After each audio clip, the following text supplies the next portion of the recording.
Good morning बच्चों, आज हम करेंगे नया टॉपिक अमेरिका के संविधान की कांग्रेस। सेकंड यूनिट हमारी चल रही थी अमेरिका का संविधान,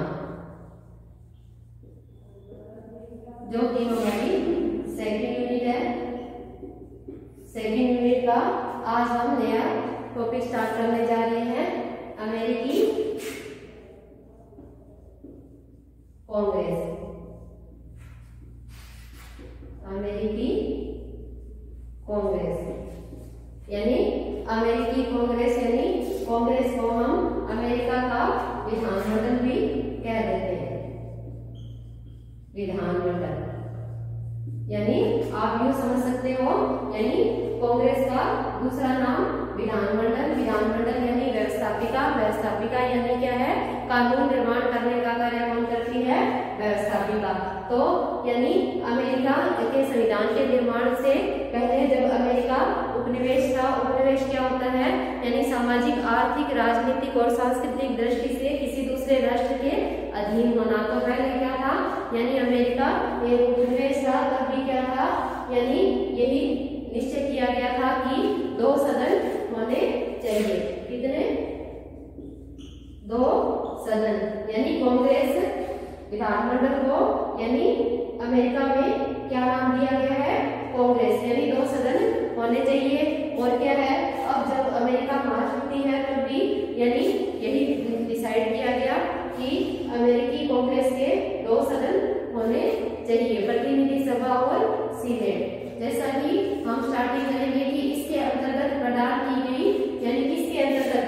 कांग्रेस के अंतर्गत। कांग्रेस के अंतर्गत प्रदान की गई समस्त यानी व्यवस्थापन संबंधी शक्ति किस में निहित है? एक कांग्रेस में निहित है।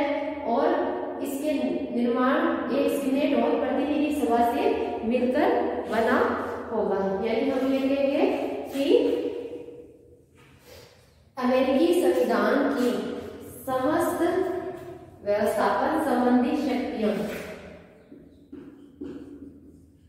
अमेरिकी संविधान की समस्त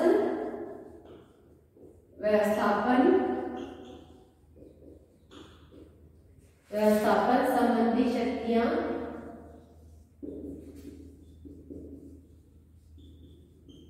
किसमें निहित होगी?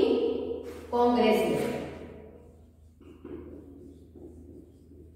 कांग्रेस में निहित होगी। तो आप ये चीज ध्यान रखना कि कांग्रेस और विधानमंडल एक ही बात है।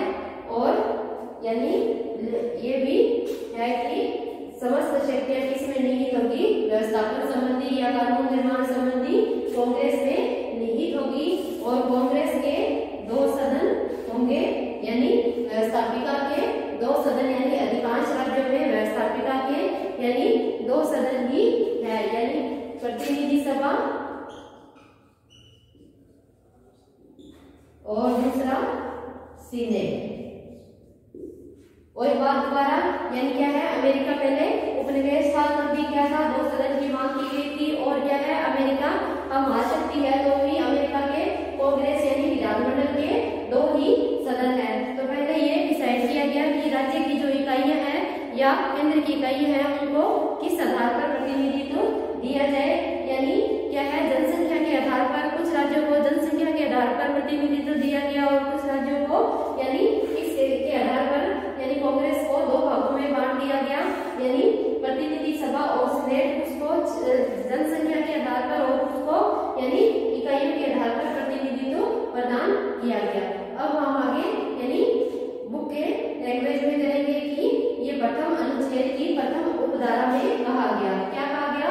प्रथम अनुच्छेद की प्रथम उपधारा में कहा गया कि अमेरिकी संविधान की समस्त व्यवस्थापन संबंधी शक्तियां एक कांग्रेस में निहित होगी, जिसके 2 सदन, जो कांग्रेस जो है वो 2 सदनों से मिलकर बनी होगी, प्रतिनिधि सभा और सीनेट। अब हम बात करेंगे कि प्रतिनिधि सभा और सीनेट में जो प्रतिनिधि है वो क्या है? जनसंख्या के आधार पर आएंगे, क्षेत्र के आधार पर आएंगे, या किस आधार पर? यानी इसमें प्रतिनिधित्व इनको मिलेगा।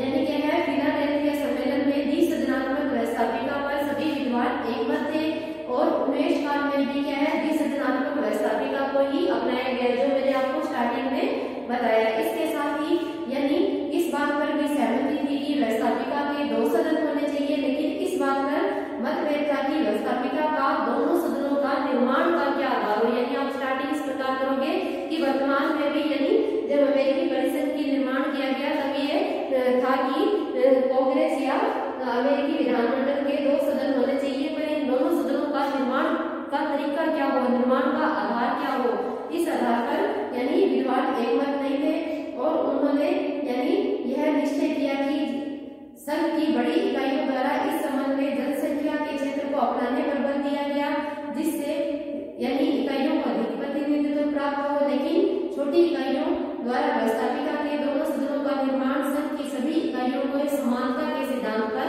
यानी क्या है, छोटी इकाइयों की समानता के सिद्धांत के आधार पर उनको प्रतिनिधित्व प्रदान किया गया।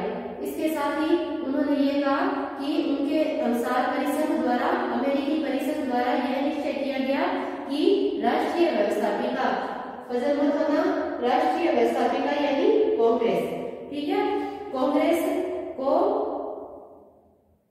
ये निम्न सदन प्रतिनिधि सभा का निर्माण जनसंख्या के आधार पर और सीनेट का निर्माण इकाइयों की समानता, सीनेट का निर्माण इकाइयों की समानता और प्रतिनिधि सभा का निर्माण यानी जनसंख्या। तो यानी प्रतिनिधि सभा का निर्माण यानी परिषद, अमेरिकी परिषद के निर्माण के समय यह समस्या सामने आई कि यानी प्रतिनिधि जो कांग्रेस है, जो अमेरिका का विधानमंडल है, इसके दोनों सदनों का निर्माण किस प्रकार किया जाए, यह प्रश्न हमारे सामने उपस्थित हुआ।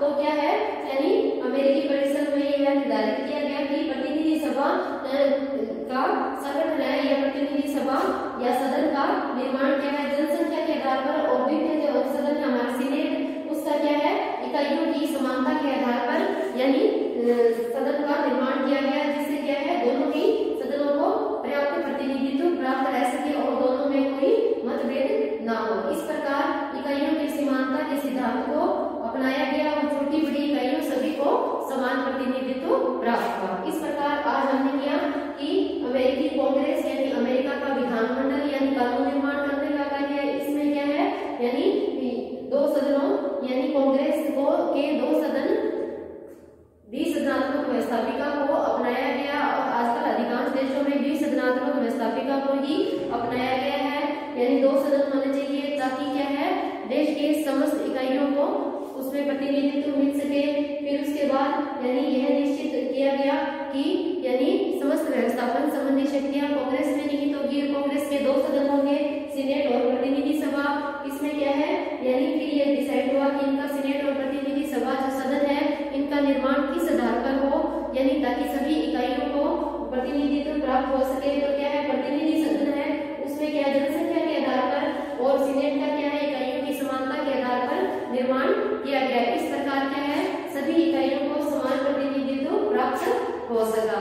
ये तो थी यानी अमेरिकी कांग्रेस की स्टार्टिंग। फिर हम आगे करेंगे अमेरिकी कांग्रेस की शक्तियां और कार्य।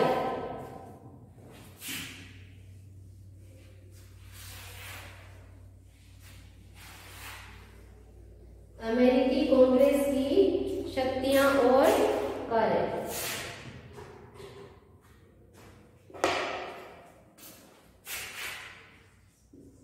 अमेरिकी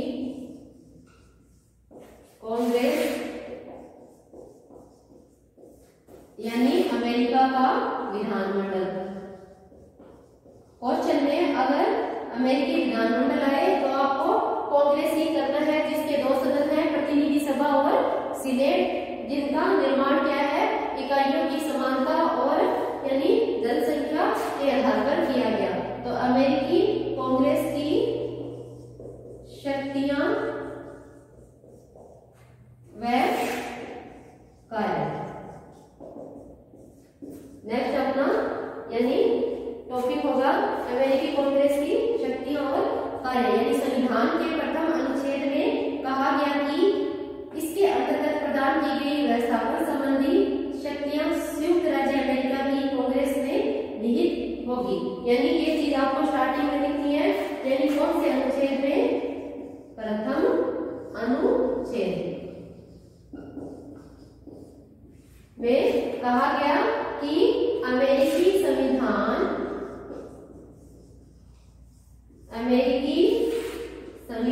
की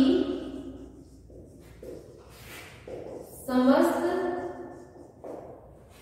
व्यवस्थापन संबंधी शक्तियां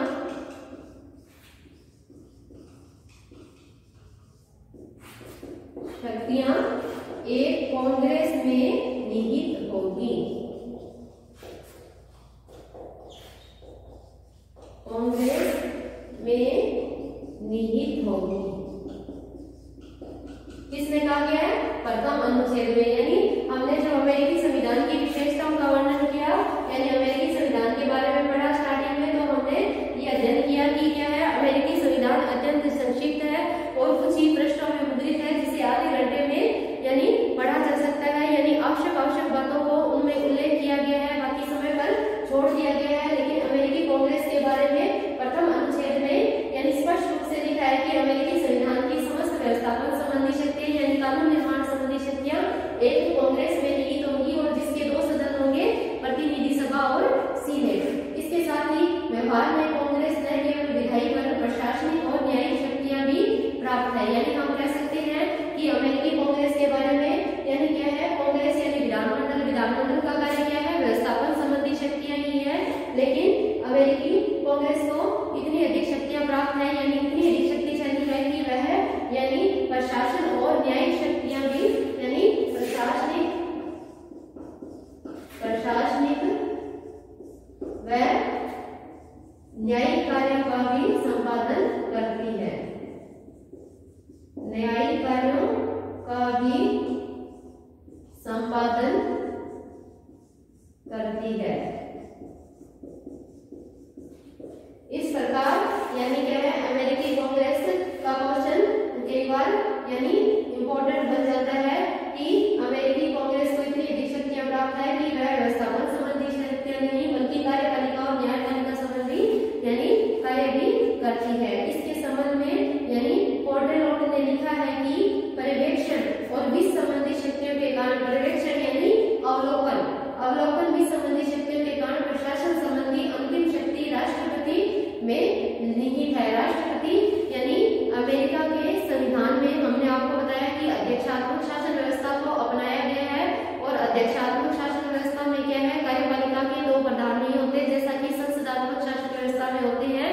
जैसे कार्यपालिका का नाम मात्र का और वास्तविक प्रधान नहीं होता, कार्यपालिका का एक ही प्रधान होता है और वो क्या है, राष्ट्रपति ही नाम मात्र का और वास्तविक प्रधान है। और अमेरिका अध्यक्षात्मक शासन व्यवस्था का उदाहरण है। तो हम ये कहेंगे कि अमेरिकी समस्त व्यवस्थापन संबंधी शक्तियां अमेरिकी राष्ट्रपति में निहित होगी तथा उसे महाभियोग संबंधी शक्ति के कारण देश का सबसे सर्वोच्च और क्या है, उच्चतर न्यायालय भी है। यानी वह सबका देश का सबसे यानी सर्वोच्च उच्चतर न्यायालय भी है। यानी क्या है, हम कह सकते हैं कि अमेरिकी राष्ट्रपति को इतनी शक्तियां और कार्य प्राप्त है कि यानी कांग्रेस व्यवस्थापन संबंधी शक्तियां ही नहीं, यानी इसके साथ ही राष्ट्रपति को भी अधिक शक्तियां प्राप्त है। वह नाम मात्र का और वास्तविक नहीं है, यानी व्यवहारिक रूप से ही सारी शक्तियां राष्ट्रपति में निहित होती है, न कि संसदात्मक व्यवस्था की तरह प्रधानमंत्री में। यानी संसदात्मक शासन व्यवस्था में क्या होता है, नाम मात्र की और वास्तविक कार्यपालिका 2 प्रकार की होती है। यानी सैद्धांतिक रूप से सारी शक्तियां राष्ट्रपति को प्राप्त होती है, लेकिन व्यवहार में सारी शक्तियों का प्रयोग कौन करता है, प्रधानमंत्री और उसका मंत्रिमंडल। लेकिन अमेरिका में अध्यक्षात्मक शासन व्यवस्था होने के कारण क्या है कि इसमें राष्ट्रपति ही नाम मात्र का और वास्तविक अध्यक्ष होता है। तो इस प्रकार यानी कांग्रेस क्या है, कार्यपालिका संबंधी कार्य करता है और इसके साथ ही उच्चतर न्यायालय भी है। तो इस प्रकार आज हमने अमेरिकी कांग्रेस का इंट्रोडक्शन किया।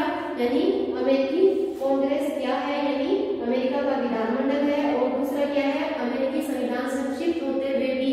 और इसमें प्रथम अनुच्छेद में कहा गया है कि अमेरिकी संविधान की समस्त व्यवस्थापन संबंधी शक्तियां क्या है, एक और इसके साथ ही यानी क्या है, कांग्रेस इतनी अधिक शक्तिशाली है कि इसको कार्यपालिका यानी राष्ट्रपति ये सबसे शक्तिशाली संवैधानिक पद है, और साथ में उच्चतम न्यायालय की भी सारी शक्तियां इसको प्राप्त है। अब हम आगे नेक्स्ट वीडियो में करेंगे यानी अमेरिकी कांग्रेस की कार्य व शक्तियां। आज के लिए बस इतना ही।